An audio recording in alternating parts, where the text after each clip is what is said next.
know his thinking was, just having ideas that like what could we do for cool down so it's not the same redundant thing. So we'll kind of freestyle that, talk about that, and then Deanna had a really good idea with being talking about being sneaky and getting in things that are beneficial for health. When we talk about like prehab, rehab type stuff, which can certainly be on the topic of cool downs and even warm up. So we're gonna kind of freestyle a little bit, and then as we get through that, anything you guys want to talk about, bring up today, um, pain points of coaching, just stuff like that, we will touch base on it. So as far as cool downs go, I think we have the big obvious and the go-to for everybody, and that's to stretch. Okay. When it comes to stretching, I think there's a good way to do it and there's a bad way to do it. And the bad way to do it, in my opinion, is you sit on the floor with everybody else and they can tell you and list off what you're about to do. So I would say with stretching, when it comes to getting engaged, you have to program and switch up what you're doing on a daily basis as far as like whatever mobilization that's going to be. One, so it fits what you just did in class, and then two, so they kind of see value in it and you're not just like doing a hamstring stretching. So that's my opinion when it comes to like mobilization and like just doing a classic stretch cool down. What are some other ideas you guys have?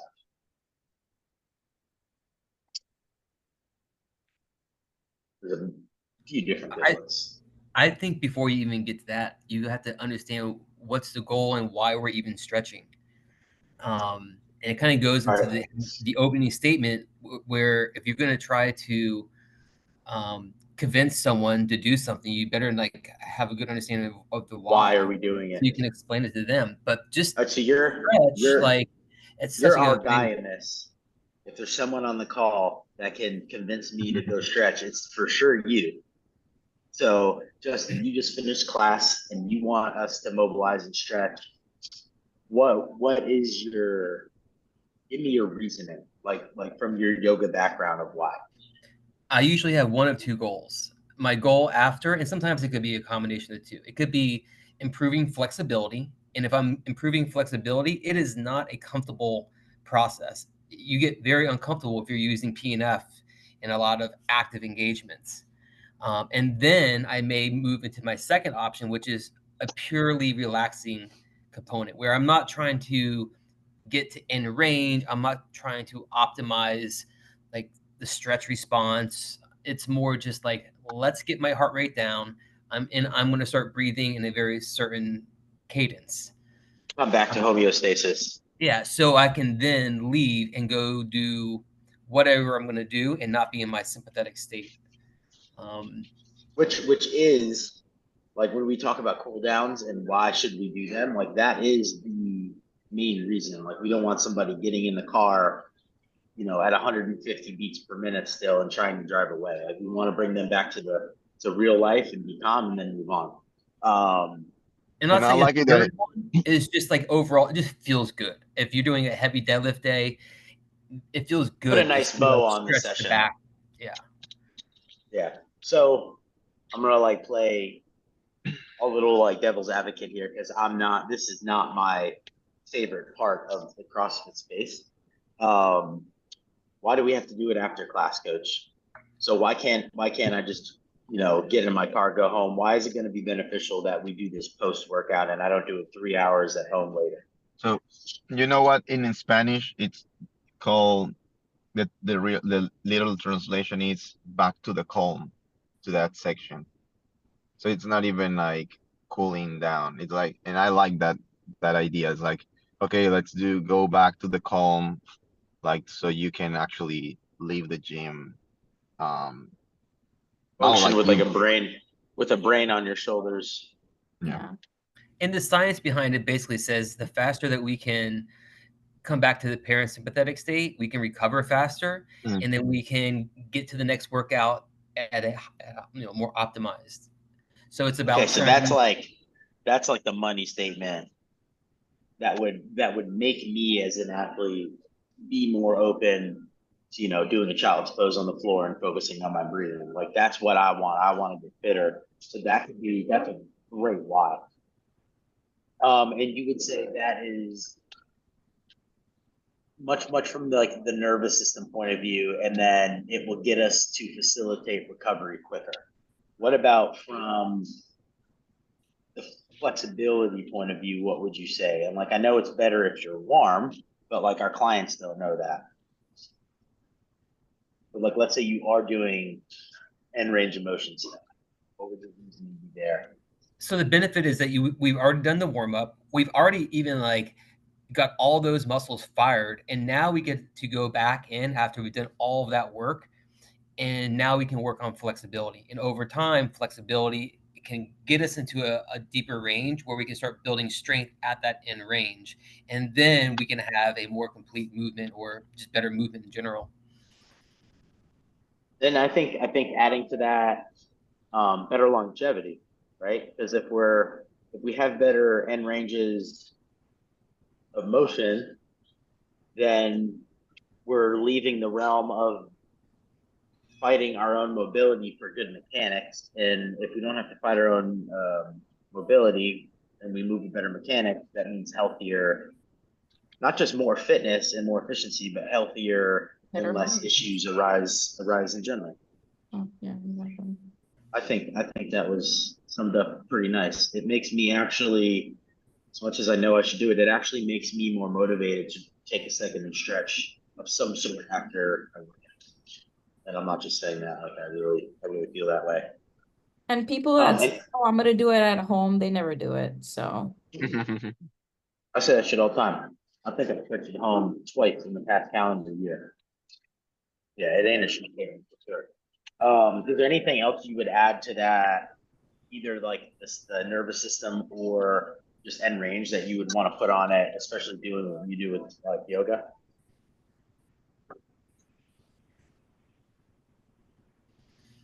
Maybe a little bit goes a long way, even if you're taking, 5-6 minutes a day and hitting a stretch or two. Like, would you say that is enough that over time we will see improvement? Yeah, definitely. I mean, I do once a week at this point, doing some very specific like hip flexibility work and hamstring flexibility work. And I can still do full splits. That's like basically once a week. It maintains 2 to 3 times a week. You'll start seeing progression. Improvement. Okay, so if you gave the prescription, we're wrapping up class, and we made that statement, like, guys, pick one every day and just focus on one. You don't have to sit on the ground for 30 minutes at a time. Like, and they're consistent through the week in doing that, and they get it 3 times, then we know that they're going to see improvement. See, like, that doesn't sound so bad for me anymore. It's much more motivating to know I can spend 6 minutes on the floor a day versus doing 30 minutes to an hour multiple times a week. I'm much less likely to do something like that. Yeah, how I would prescribe it for someone that was going 4 days, 5 days a week is pick either shoulders or hips after whatever dominant workout that was that day. And you got 5 to 7 minutes of doing shoulder or hip flexibility work. It could be hamstring after deadlift today. It could be like glutes after doing squat day. And just do 5 minutes of like some pigeon poses and maybe some other like external rotation. And that's definitely, I think, like bringing it back to, instead of just calling the group in and doing the same thing every day because you're doing it out of like autopilot reasons, being very intentful with what you're doing, even if it's 1 or 2 things. I always like to try to base it off of whatever workout we did. And I do think people respond a lot better to that versus when I've been guilty of this, when I do the same thing every time. It's like I get the 2 or 3 people that just kind of want to socialize. They're not really here to stretch and they just want to sit and talk. And that's all I get. Everyone else like snakes out. Versus I think the variance in that is one where CrossFitters, we want to variance everything. But I think it gets more buy-in because it's like, oh, Nate had a plan today for this. It's not just the same BS every day. All right, so stretching out, mobilizing, getting the nervous system down. There's one. let's think of what's another one we could do? Like maybe some like Finisher. light. What did you say? What? Because I They said have finisher, finishers. Yeah, that's what I was gonna say, basically. finisher. Some accessory work, like, Yeah, I think with finishers, just being careful. I like using them a lot, but being careful with the intensity of what we're choosing. mhm. You know, making sure it's not something that is going to be bad. Because then we also have to look at a finisher for me. Doing 100 banded tricep press downs is not a big deal. I can think of 2 girls in my 730 class that would wreck their finishing it. So, you know, with the finisher, picking something that I would say has a range and can be very easily adjusted or modified, and is not going to spike up the heart rate, just may facilitate blood flow without like crushing. So that would be like my mindful factor with the finisher there. I love doing planks. Very simple. People are like, oh, I could do a plank. It's not overly complicated. You can give a range. They're not spiking a high heart rate. They're getting a little extra core work in. And then, you know, you're sitting and you're resting in between sets. So you have like downtime as well. So that can be a really good thing. I think knowing your class too, for some reason, morning classes, plank and core work, I could keep them there and doing that. If I stretched, they all bounce. Afternoon classes, it was like pulling teeth to do core work, but I could get them to stretch. So I think it depends on sometimes your group dynamic on which ones are going to work better as well. So yeah, finishers, great one. I love band work for finishers too. You do a whole bunch of different Like things with hold, bands. any type of hole, I Any think. kind of hold. Yeah. And what do we generally do a pretty bad job at having in our workouts? Holds. Yeah. So it can be a really sneaky way to fit in what is in our prescription for CrossFit without programming a 3-minute L-sit for today's WOD with a break of wall ball shots break. Yeah. Not super fun. Going to be a terrible time, right? So good way to fit in what we're missing in our programming.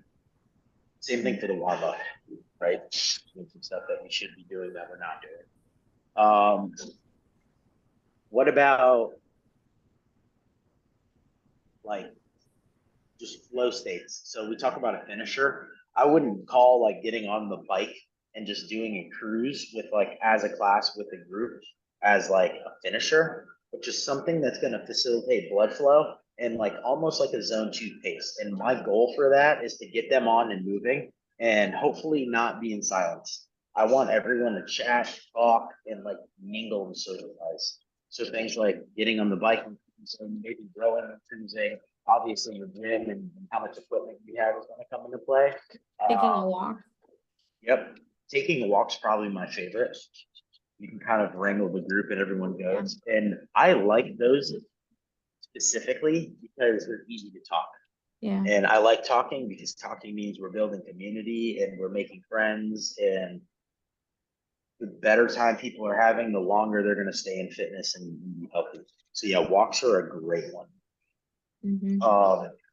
Let's try to think outside the box now. What are we maybe missing? That Walking backwards is also that's what I usually do for my like Amazing. immediate cool down because it's That's also good for your great for the knees, no? knees. Yeah, Yeah. so I do it. I used to have a lot of knee pain, and afterwards it would definitely like made it feel better. So I'm like, all right, getting the cool down and a little like knee rehab kind of stuff. So that's kind of like one of the ways I do it. My goal cool down. Yeah, and I mean it sounds kind of funny, but we don't walk backwards. So when we're thinking of stuff that we don't do very often, it's very benign, but that is going to start to fall into our neurological training. And even, you know, when we're trying to do double unders, we're trying to make multiple pathways. Walking backwards may just make like one connection, but technically it's us getting fitter. And it sounds ridiculous, but there's probably people that are going to be a little funky when they walk backwards. Yeah. And they are going to feel a little unathletic. So as wild as that sounds, it's variant and it's doing something that we don't do often. Yeah, and that's when you can also like, you can start a conversation by explaining them like why we're doing this, you know, you give them bits and pieces and then they know they find more value in you because you're helping them and then they have another tool in their toolbox to work on, you know. And it when- just shows like very simply, like if Justin takes us outside and tells us to walk backwards, 10 people are gonna be like, what? Yeah, But then he goes, this is, really good for your knees. It goes to show like Justin also cares. He Right. cares that I have exactly, healthy knees and that I can function. So exactly. little things like that. It's like a small deposit in the emotional bank account. And I think the cool down is beyond like all physical benefit that we can try to pull and find. It's just such a good opportunity for community building and depositing, info into the bank account. For a Once a day, class last week, I made them walk backwards and they hated it. overreacted weird. They all hated it for the warm What up. what do most of us hate as human beings? Different stuff. You throw some change in the mix and people don't necessarily like it, even though they may like it deep down inside, but they're just not going to admit it yet. So I mean, that's normal, right? If I came into SoFlo and I coached the way I coached, I'm sure my style is different than all of you guys. And I'm sure initially they're going to be like, fuck this guy, right? And it's because it's changed, it's very normal. What could we possibly be missing here? Oh, I have a few, but what I'm Let 'em what rip. I'm rem what I'm remembering is like my coaches, like we follow them for whatever they do. So like there was one time that Miko Salo won the games and it came out that he would work out without music, and after the end of the workout he will never lay on the ground because only Only dead animals go on the ground. only So he pray was lay down. Yeah, I remember. I know yeah. exactly. So I they still lay was down. like okay, I'm rep 12 minutes, and when everyone finished, nobody's going to lay on the ground, and if you die, and it's okay, get up, move, and everyone moving, standing up. Just go around, just walk, keep moving, keep moving. I wouldn't say this is a cool down.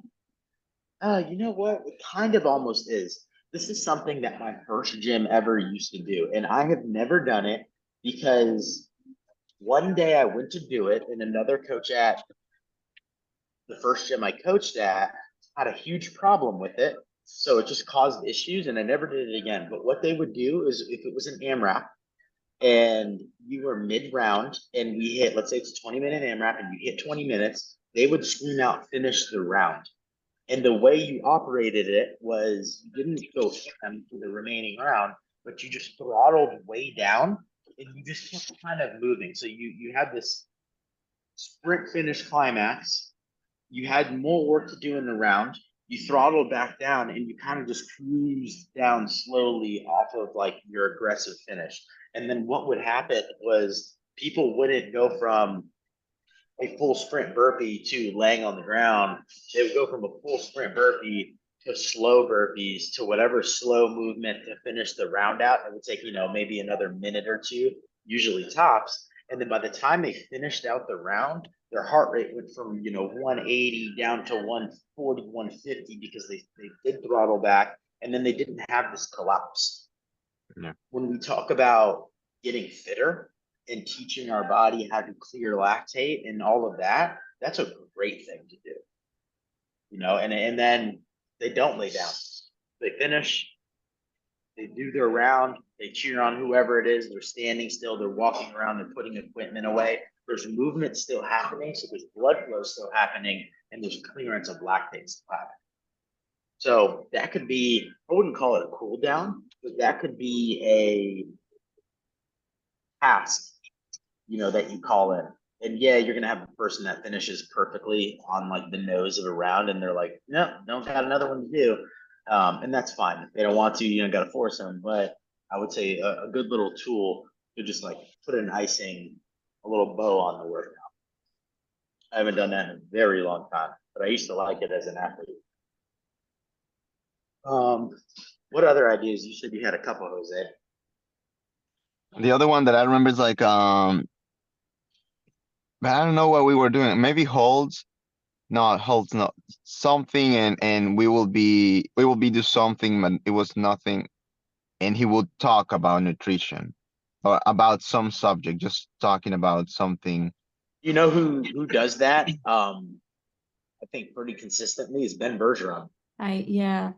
In his classes, I know a few people that have gone to New England and stayed up there for a little bit. They're like every day is like a seminar. They're like you get coached, you have a hell of a workout, and then when you're chilling and cooling down, so he just will pull a whiteboard out and be like, "Here's knowledge bombs." I love that personally because you guys know at this point I can talk about fitness related topics a lot. But I would say like I love that idea, but it would have to be a culture shift for you to get that going. I think like you've gotta take your time because there is going to be some people in the world that they know more than you. They've taken CrossFit class 7 years. And you don't know anything that they possibly don't know, and unfortunately, that's like the space we're in, and it does happen. So you would have to grow that, but I love that idea. Yeah. So that could be a cool down. So just hang out and listen and learn. Right? And I would say that would go back to like what Justin was saying about the nervous system. You know, kind of takes their mind there and probably calms them down to go more into Oh, a like not a fight or flight. What do you call it? Rest and digest. That's what I call it. You're ready to take a nap and eat lunch. there Any was other another one ideas? that they taught us how to breathe, like just Oh, I like breathing that. exercise, just holds and breathing exercise, and thing like you're That's a supporting on your. that's a super out of the box one that I probably would have never thought of, but it's probably awesome. And it's stupid I didn't think of it because Justin basically said it when we're gonna do the relaxing stretches and you're gonna focus on breathing and stuff like that. Um, but I would say like you probably don't even always have to like stretch with it. You can definitely just have people sit or lay down and focus on it. They And just put there's it like on dead book, breathing on dead book. How to, or what is the other one? On plank, but they wanted you move your hand to the other and how to breathe in different positions, just like. when there's definitely, I would say in the yoga world, probably a million different resources for that. And then you also have things like Wim Hof that I know there's resources for his breathing methods. And then especially with like you guys, like y'all have ice baths. Like doesn't get more beneficial there. Like people are literally getting in cold water at your gyms, teaching them ways to cope with that. Post class is a tool for them to now go into that ice bath. And then when we talk about from a business perspective, what are you also subconsciously doing for everybody in the gym? You're selling them an up, an up mark of adding, what is it for you guys, like $30 to the membership to have the hot and cold therapy. So Mhm. from an owner's perspective, I love that because now you're adding more value for me and you're just simply doing your job. I like the breathing a lot.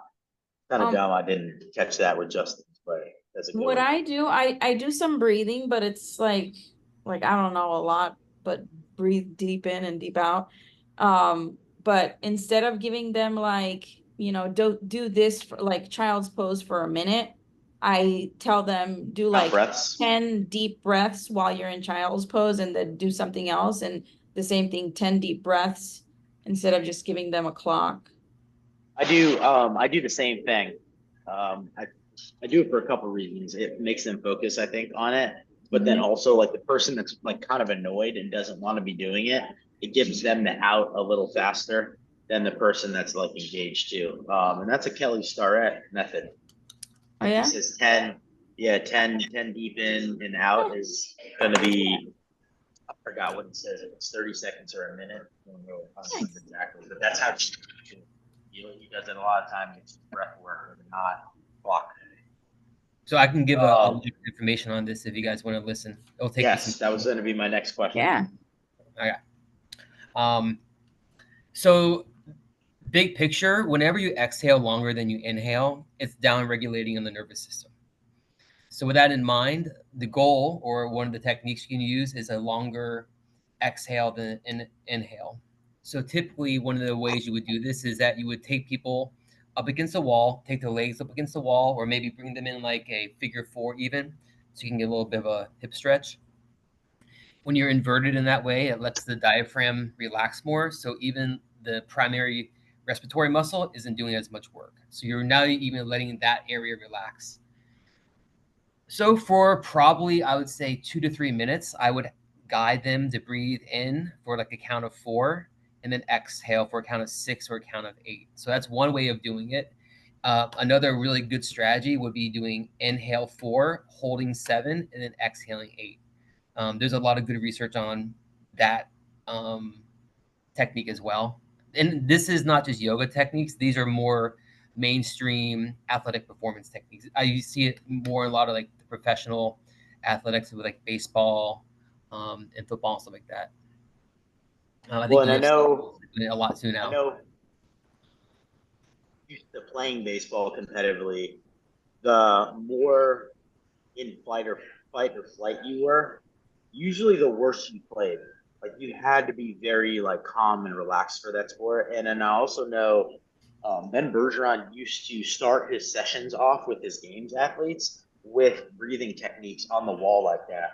And his point was like if we're going to get like our pacing down or have like very mindful skill practice, he wanted people relaxed and not like worked up at all. So he would use that in his training for like I know it was in the peak days of like when Catherine Davis daughter won back to back. She used to do these like 10-minute meditations with breathing exercises pre-workout and then start the warm up and stuff like that. For like Olympic lifting, that makes so much sense because it's so much of a skill and you can't be in a panic If you're tense, focused. But on the other hand, I want to kind of show you how you can use this on the other side of it, which is like as you mentioned, Wim Hof. So Wim Hof basically is doing the opposite. It's trying to take in a lot of big inhale and a quick exhale. So basically, this is what I've done before, like Murph and like some of the open workouts, where it's like a skill, but it's just like some like grunt work. Uh, 30 rounds of a long, heavy inhale and then a quick, fast exhale. You do that for 30 rounds, 30 to 35 rounds. And then immediately after that, you hold the breath for 10 to 15 seconds and then you exhale all out and then you hold it for as long as you can. And then that's like one round. You do that for like 2 to 3 rounds and then you're like super heavily oxygenated. You've like dumped out all the CO2 of your system and they've been able to show like enhanced performance on higher reps, not more weight, but higher reps due to this kind of breathing.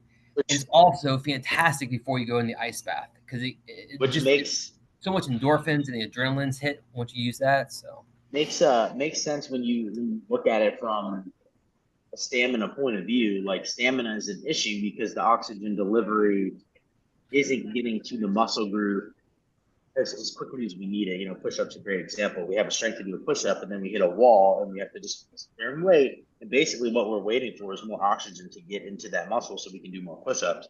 So yeah, like you said before, Murph, probably a great time.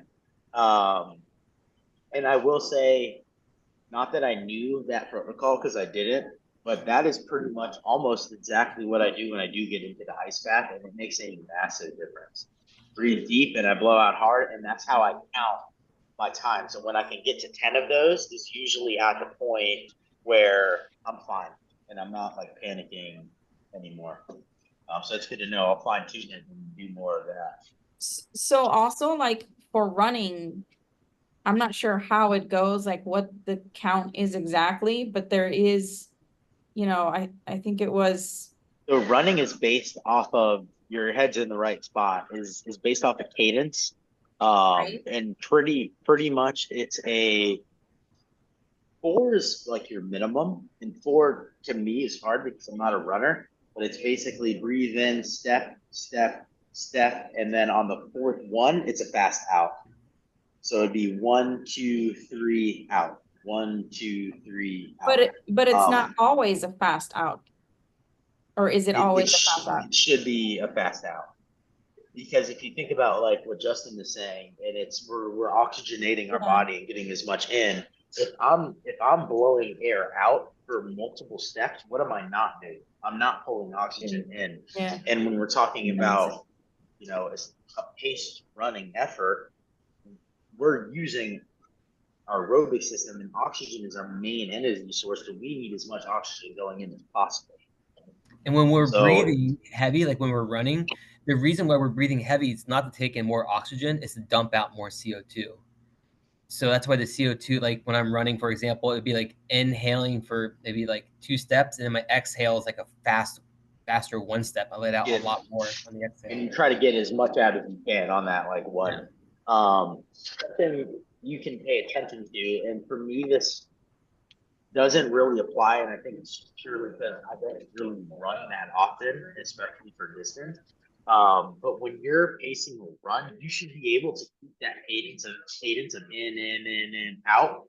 And when you start to notice that you're maybe like 2 steps and you have to breathe out, it's a signal of you're mispacing your run. Like that's like we're starting to hyperventilate a little bit, and we probably need to slow our pace down to be able to stay more calm.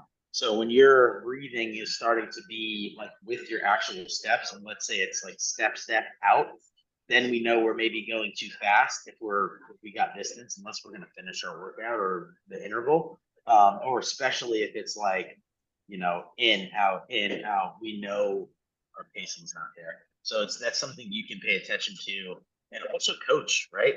Yeah. That would be a really good thing, like to try to focus in on if you're trying to get someone to pace runs in a workout better.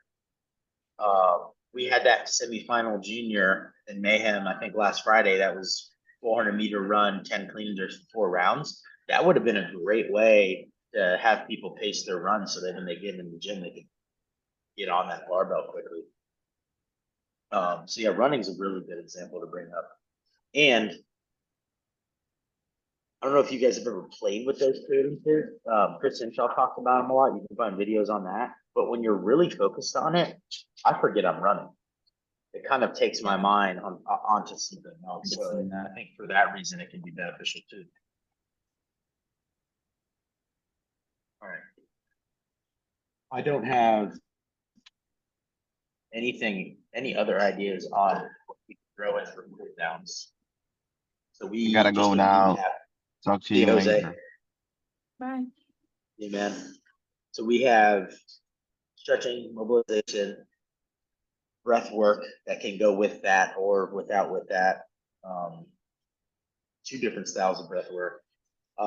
Just cruising, right? Getting on a bike, going for a walk, walking backwards, something easy that people can communicate and kind of calm down. Finishers, so especially like holds, core work, finishers like that, just as long as we're not going to fire people up. And that's about it.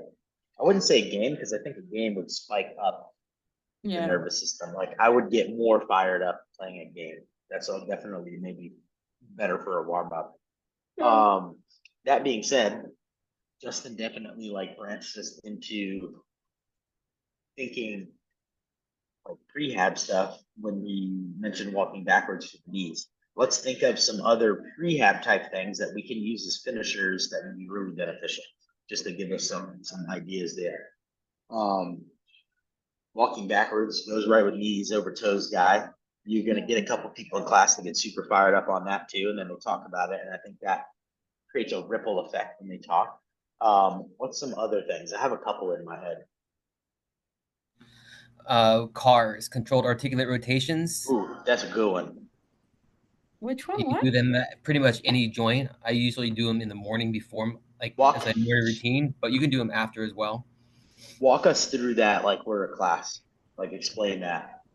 So Basically, today we rotations. we did shoulder press, and so maybe I would say we'll do some shoulder cars. You can also do like elbow or wrist cars too, since we did burpees, maybe wrist cars.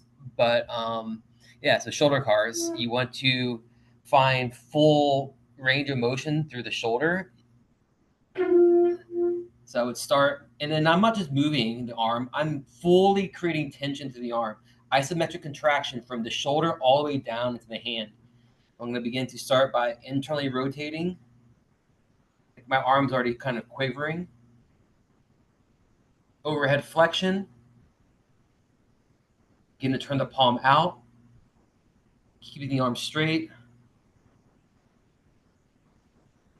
Palm turns away from the body. And I would just work that opposite direction. This is more of a mobility for like maintenance. You know, I kind of see that like against a wall to keep them kind of like aligned, I yeah, guess. Oh, when yeah, they're in like. yes. Yeah. It prevents them from like turning the shoulder. But the main thing is you have to create tension through the whole entire arm. I've said this before in one of the calls. It's called like the law of irradiation. And as you like create a contraction in one part of the arm, whole arm begins to tense. All the fascia and the muscles start beginning to contract. And you want to keep everything contracted as you're taking the shoulder through the range. So this is not like a flexibility thing. It's not like a feel good thing, but it's good for the maintenance of the range of motion you desire. So tell me if I like doing it for my hips. Yes. Tell me if my cue on this is a good cue for class, because this is what I've used before. Like if you're like imagine you're scraping the edges of that entire joint, like you're trying to have no gaps, so you're trying to scrape the whole way around slowly. That's my cue I give people. Yes. You I think mean, that's that a makes good cue? sense. Yeah, I like that. And also, if you just gotta make sure you're squeezing the glutes, the quads, everything has to be engaged. It's because I see when I'm trying to teach it, I teach it in some of my yoga classes. I'm stopping teaching it because no one's just getting that engagement. That's And why I actually came up with that cue, because I was doing them, and when I do them, my glutes are on fire. But yes. by the time I'm done, like I'm dying. And then I would do them in class. I'm like, "Are your butts burning?" And they're like, "No." And I'm like, "Okay, something's not clicking here." So that's when I started using the slower scrape, and it seemed to work. But I was curious if you thought that was a pretty good one. A good way of also making sure someone's doing it correctly is if you go over to that person that's doing it and I try to move your leg from whatever position you're in, I shouldn't be able to move your leg. Should be You no have more. so much tension in that. Yeah, it's a good. Yeah, when I like walk them through usually first reps, I'm like all the way forward. Like I really try to like emphasize that we're trying to. I've used those a lot in like warm ups. I really like them for cool downs and like prehab stuff. That's a good one. And it's engaging. So like the class that you maybe have some trouble keeping, wrangling cats, like that would be a good engaging one. What's some other good rehab stuff we can trickle in? I mean, like holds overhead. Holds. Simple end range of motion holds. Yeah. Yeah. Carries, right? And carries. Yeah. Mhm. Dumbbell overhead carry. Definitely one you got to watch people and you got to stay on them, because you look over and someone's carrying a dumbbell like that, and we want them to be in that end range. So you do have to definitely coach it, and like that's a good one of explaining why we're doing that. Can, I think, translate into better movement. And then just carries would actually be a really good cool down where we can sneak in good end range of motion stuff, and then like I could suitcase it where I have one overhead that's light that I'm just working on the stability and the end range there, and then like a heavy one down here. So they, also have to core stabilize. So yeah, carries, that could be a great one. Just sitting in a squat, like a squat hold. So, yeah. That's like, I think when we say the simplest thing, that's probably the most beneficial for a lot of people. Doesn't have to be a perfect squat, but just sitting down there is, really good for people. I have a favorite, tempo stuff. Mm. Real slow moving. I like it for mobilizing and going through ranges of motion, but also when we talk about tendon health, we talked about that before. Good tendon rebuilder. You definitely have to stay on people though, because your 4-second tempo turns into no tempo by rep 5. So you really got to be on top of that. But yeah, tempo, slow stuff, and it's slow. It's not going to spike up the heart rate. Doesn't have to be a bunch of load. It can be body weight, like heel elevated squats are great because we get, some focus in the patella tendon and stuff like that. What else?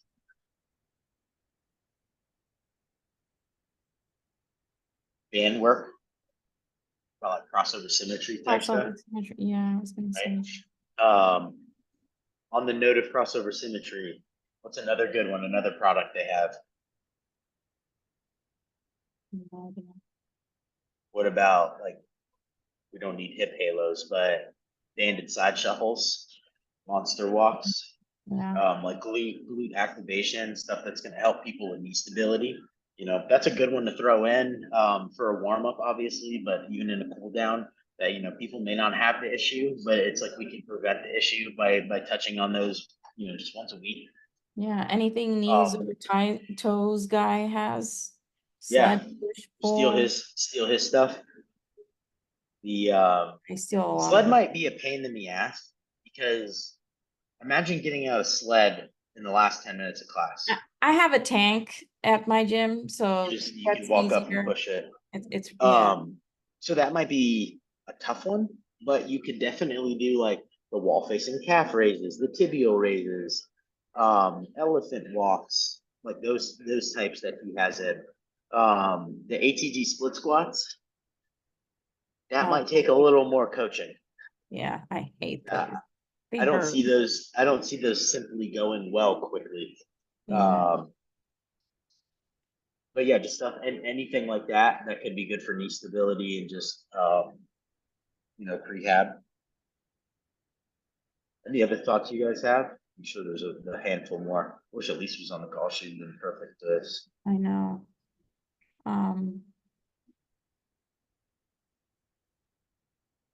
I don't know. Stuff.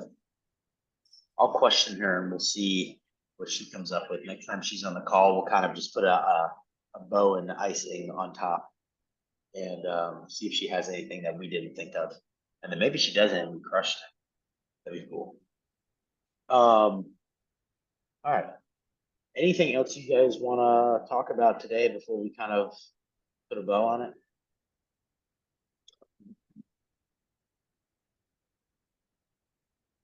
No. That is a no. I'm gonna be having some coaching videos because I'm working with actually two different level fours now in preps for level four. So I'm kind of being a little hoe and getting information from both of them. And what we've been talking about, like as far as like teaching, seeing, correcting, has been exactly what they've told me.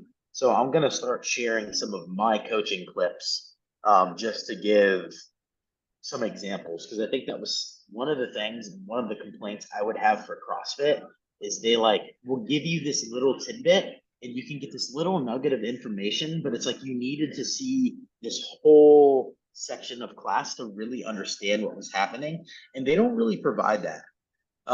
So one of the complaints I had when I went into level four was you kind of go in blind and then they go, oh, you did all of this wrong. This is what we actually want. You're like, well, cool. I could have not spent, you know, $3,000 on travel in level four to find this out. Like I would have rather found it out first. So I'm just going to start sharing some of those videos with you that I'm taking of myself. Not that they're perfect, but I'll point some things out that are good habit to have like in your coaching. So obviously we've talked about a lot of this on the call. So you can also have an example of what that looks like.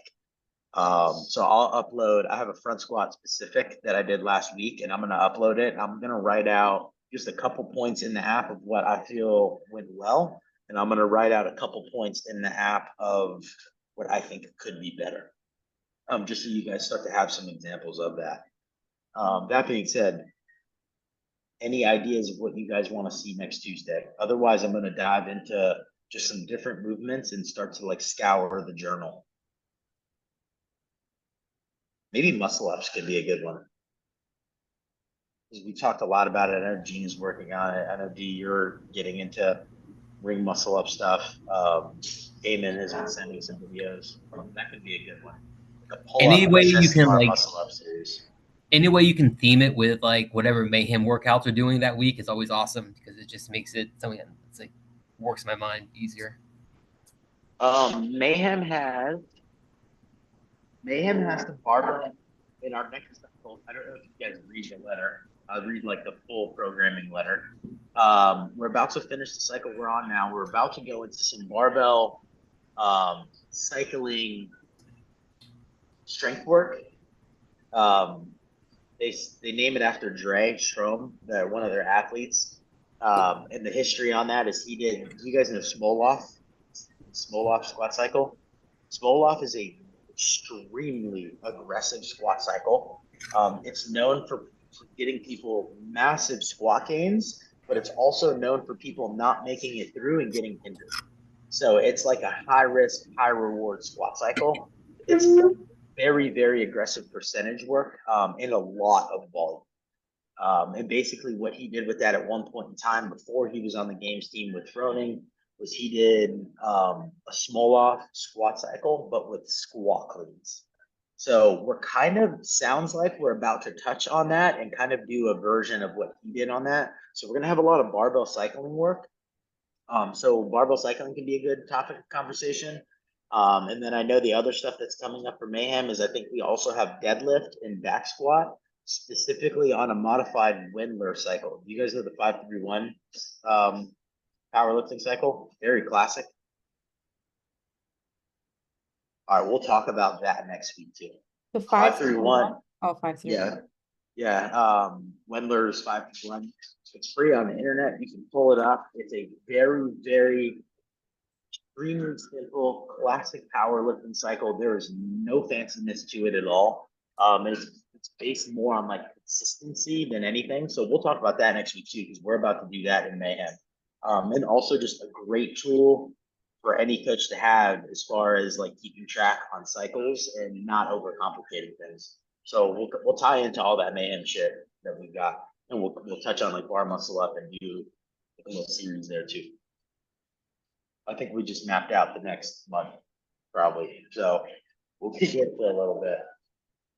And other than that, I'll see you guys on Thursday. All right. Bye. Good day. Thursday's 4th of July. Oh no, yeah, thank you. I won't see y'all on Thursday. We're gonna call it a rest day, okay? I'll send that in the group so everyone knows. So I'll see you guys next Tuesday. We'll throw some video shit in next week to make up for it. Cool. Yeah. Bye-bye. All right, guys.